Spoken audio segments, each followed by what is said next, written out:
Hey, you won't believe what happened today. I was walking down the street, and I saw this homeless guy sitting there. So I gave him $5.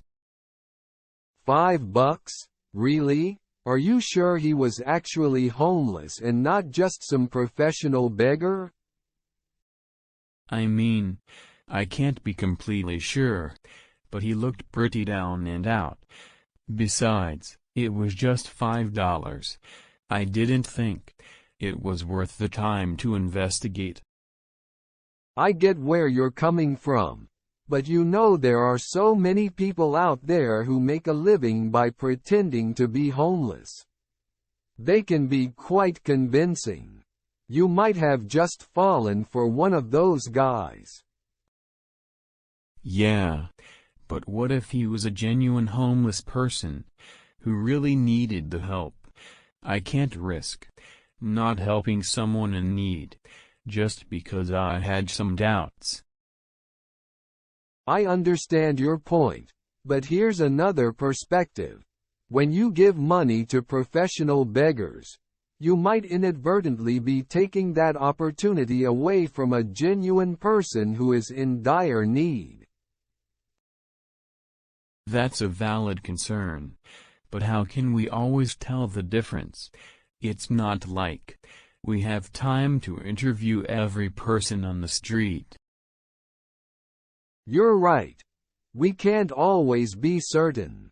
But there are ways to minimize the risk. For instance, instead of giving money to strangers on the street, why not support organizations and charities that help the homeless? That way, your money is more likely to reach those who genuinely need it. I get your point. But there's something different about the act of giving money directly to someone in need. It feels more personal, you know? I understand that, but you can still make a personal impact by volunteering at shelters or donating supplies to homeless individuals. That way, you'll have a more direct and meaningful connection with those you're helping. Yeah, I suppose that's a good idea. But there's another aspect to this. When I give to those in need, I feel like I'm being a generous and kind person. It makes me feel good about myself. That's a wonderful quality, and I believe in the power of giving. However, there are other ways to feel generous and kind that don't involve potentially enabling professional beggars. You can help people who are close to you, like family or friends, or engage in community projects where you're sure your kindness is going to the right place.